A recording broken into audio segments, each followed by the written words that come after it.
Então nós precisamos, meus amados irmãos, depositar em Deus a nossa confiança, porque nós servimos a um Deus bom, a um Deus que tudo pode, a um Deus que tem prazer em abençoar o seu povo. Então estamos aqui nesta noite, debaixo da potente mão de Deus, desse Deus abençoador, deste Deus provedor, de um Deus que cuida bem dos seus filhos. Glória ao nome de Jesus. E nós podemos ver a bondade do Senhor Deus em todo tempo. Podemos em todo tempo desfrutar da bondade de Deus. Com razão, escreveu o profeta Naum no capítulo 1, verso 7, falando-nos que o Senhor é bom e que Ele é uma fortaleza no dia da angústia, e Ele conhece os que nele confiam. Glória ao nome do Senhor Jesus. Meus irmãos, quando nós olhamos para a Bíblia Sagrada, para a palavra de Deus, e que nós pensamos na bondade de Deus, nós vemos a bondade de Deus em todas as páginas da Bíblia Sagrada. Desde o Éden, desde o Gênesis até o livro de Apocalipse, nós vamos lendo a palavra de Deus e nós vamos vendo como Deus é bom, como Deus usou da sua bondade para com todas as gerações. Mesmo com o primeiro casal, quando eles pecaram, Deus, na viração do dia, visitando o Éden, Ele proveu para Adão e Eva vestes, porque após a desobediência, eles reconheceram que estavam nus. E Deus, na sua bondade, fez roupas, vestimentas para o primeiro casal. E nós vamos estudando a palavra de Deus, nós vamos ver a bondade do Senhor na vida de Noé. Nós vemos a bondade de Deus na vida de Enoque. Nós vemos a bondade de Deus na vida de Abraão, na vida de Isaac, na vida de Jacó. Quando nós olhamos para as páginas da Bíblia Sagrada, nós vemos e aprendemos que o nosso Deus é bom e Ele se fez presente em toda a história. Glória ao nome do Senhor Jesus. A bondade de Deus alcançou os patriarcas, a bondade de Deus alcançou os reis. Alguns foram bons reis, reinaram debaixo da orientação de Deus, desfrutaram de toda a bondade do Senhor. Outros foram maus reis, foram homens de corações ruins, fizeram um mau reinado. Contudo, Deus, na sua grande bondade, não os exterminaram, mas o Senhor Deus conduziu a raça humana debaixo da sua bondade. E ainda hoje, meus amados, na dispensação em que nós vivemos, estamos vivendo a dispensação da graça. Deus, ao trabalhar com os homens em toda a história, em todas as dispensações, procurando, através do seu amor e da sua bondade, salvar o homem, resolver o problema da raça humana, Deus foi trabalhando, criando meios para que o homem fosse salvo, mas por fim necessitou de enviar o seu Filho amado. O que é isso? Bondade de Deus, o amor de Deus. E João Batista, o evangelista João, ele escreve sobre a bondade de Deus, e ele não teve palavras para expressar quão grande fora a bondade do Senhor. O evangelista João, ele escreve dizendo que Deus, ele amou o mundo de uma tal maneira, de uma maneira inexplicável, que ele deu o seu Filho amado. Glória a Deus. O que é isto? Bondade de Deus. É o amor de Deus derramado sobre a raça humana. Então, irmãos, com razão o salmista, ele disse aqui: provai e vede que o Senhor é bom, e bem-aventurado é o homem que nele confia. Glória ao nome do Senhor. E o versículo de número 9, ele diz: temei ao Senhor, vós os seus santos, pois não tem falta alguma aqueles que o temem. Glória ao nome do Senhor Jesus. Com isso nós entendemos que o nosso Deus é também um Deus provedor. No verso 8, o salmista fala da bondade de Deus. Ele diz que bem-aventurado é o homem e a mulher que confia no Senhor. E agora no verso 9, ele diz que o nosso Deus, ele é um Deus provedor, porque ele supre todas as nossas necessidades. Ele é um Deus que cuida, ele é um Deus que opera, ele é um Deus que liberta, ele é um Deus que transforma, ele é o Deus que tira o homem da sarjeta do pecado e faz dele um cidadão do céu. O nosso Deus é maravilhoso, e nós vemos o Senhor agindo na vida dos seus servos, na vida do seu povo. Glória a Deus. Nós vimos Deus agindo na vida de Moisés, quando ele tira o povo da escravidão do Egito. Nós vamos ver Deus trabalhando na vida de Josué, que foi o sucessor de Moisés.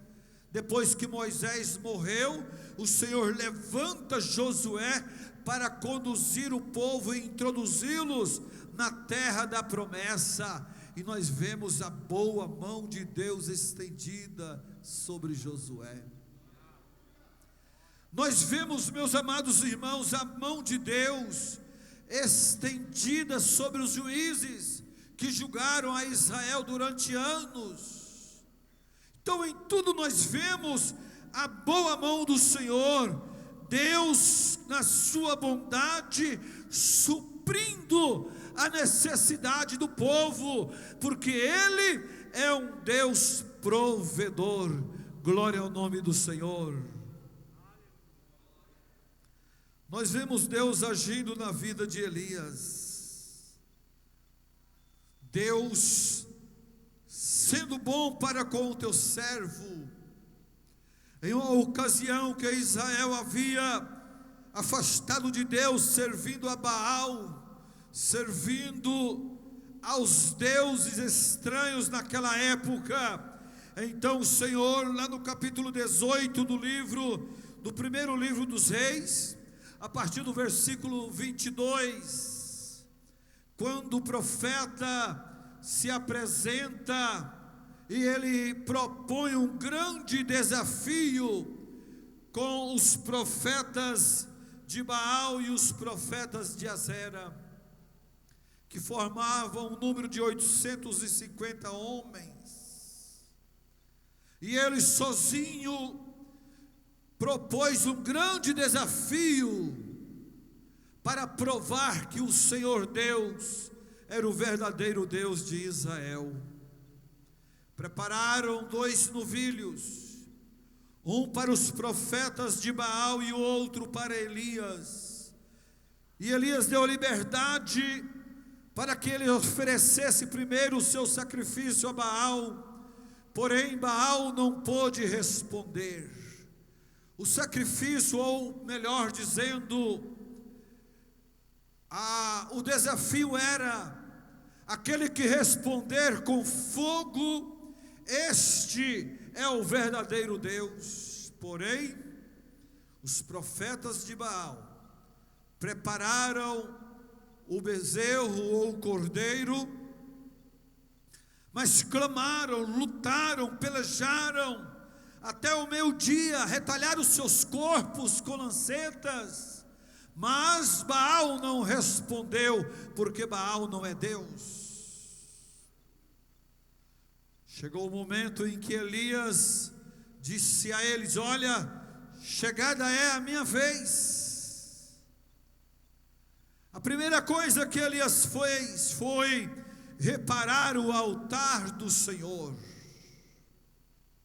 Consertou o altar, tomou as 12 pedras que representavam as 12 tribos de Israel, colocou em ordem, preparou tudo quanto era necessário, colocou a lenha, cortou o animal em pedaços e colocou sobre o altar.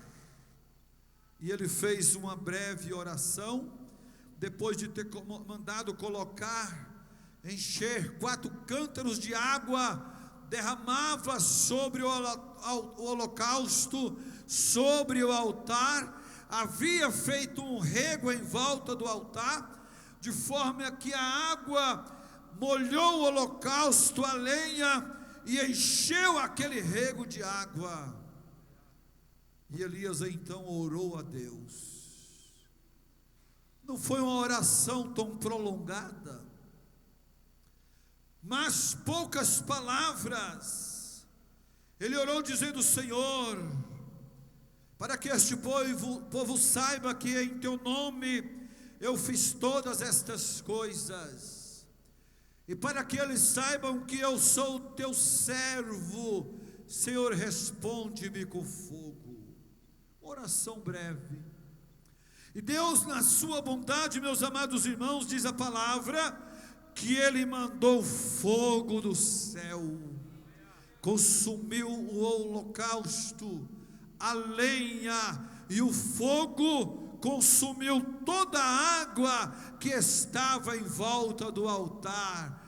Deus, na sua bondade, respondendo à oração de um homem. E nós estamos aqui, meus irmãos, na presença deste Deus.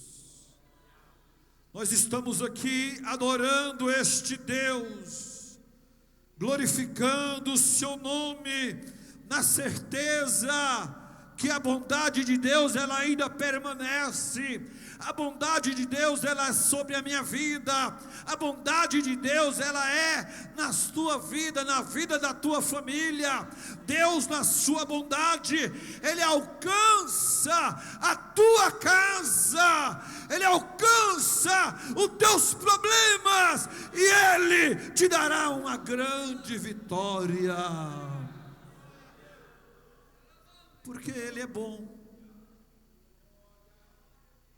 Então, com muita propriedade, o salmista diz aqui: provai e vede que o Senhor é bom, e bem-aventurado é o homem que nele confia. Como está o nosso nível de confiança no Senhor? Nós precisamos confiar em Deus. Lembra do patriarca Jó? Diante da sua prova, a sua mulher chegou e disse: amaldiçoa o teu Deus e morra. Ele disse: como falas uma louca, assim falas tu. Receberíamos o bem de Deus e não receberíamos o mal? Aí ele chegou a dizer: ainda que ele me mate, nele eu esperaria. Isso é uma confiança em Deus, e nós precisamos, meus irmãos, confiar no Senhor. Deposite em Deus a sua confiança, busque ao Senhor. Precisamos buscar a Deus. Nós estamos vivendo uma época em que as pessoas não estão mais confiando em Deus, não estão mais buscando ao Senhor, mas nós precisamos confiar e buscar a presença de Deus. Olha o que diz aí o salmista no verso 4: busquei ao Senhor, e o que aconteceu? Ele me respondeu, livrou-me de todos os meus temores. Então é valioso buscarmos a Deus, é importante buscarmos a presença do Senhor. O salmista está dizendo aqui que ele buscou e o Senhor o respondeu, o Senhor o livrou de todos os seus temores. Lembra de Jonas na sua desobediência? Deus manda ele a Nínive para pregar a palavra e ele foge da presença de Deus. Em consequência disso, na sua viagem, foi uma viagem turbulenta. Os marinheiros tiveram que lançar fora ao mar toda a mercadoria, mas por fim descobriu que Jonas era o culpado.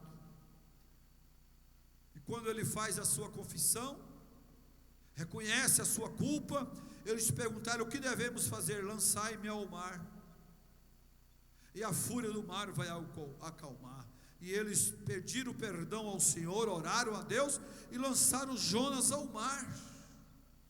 E o Senhor Deus preparou um grande peixe para que engolisse a Jonas, e houve uma bonança, o mar se acalmou, e Jonas, 3 dias e 3 noites viajando no ventre do peixe. Mas diz a palavra que do ventre do peixe ele orou a Deus. Olha, na desobediência, ele ora ao Senhor, e diz a palavra que o Senhor Deus ordenou ao peixe que vomitasse Jonas na praia. O que é isso? A bondade de Deus. Então, meus amados irmãos, se nós buscarmos ao Senhor, Ele vai nos responder. Nós já sabemos que Ele é bom, que nada falta àqueles que nele confiam. Nós já lemos aqui no verso 9 que Ele é um Deus provedor, e Ele vai prover todas as suas necessidades, aquilo que você precisa. Então, confiemos em Deus, confiemos em Deus. Que Deus abençoe a amada igreja, em nome do Senhor Jesus. Deposite a sua confiança no Senhor. Nós vamos orar agora e queremos orar ao teu favor. Queremos orar por você, queremos orar para que o Senhor Deus, este Deus bom, esse Deus provedor, esse Deus que resolve problemas, Ele entra com providência na sua vida, que Ele te dê vitória, que Ele venha suprir as suas necessidades, no poderoso nome de Jesus. Os amados estejam de pé. Glória a Deus. Nós vamos orar já.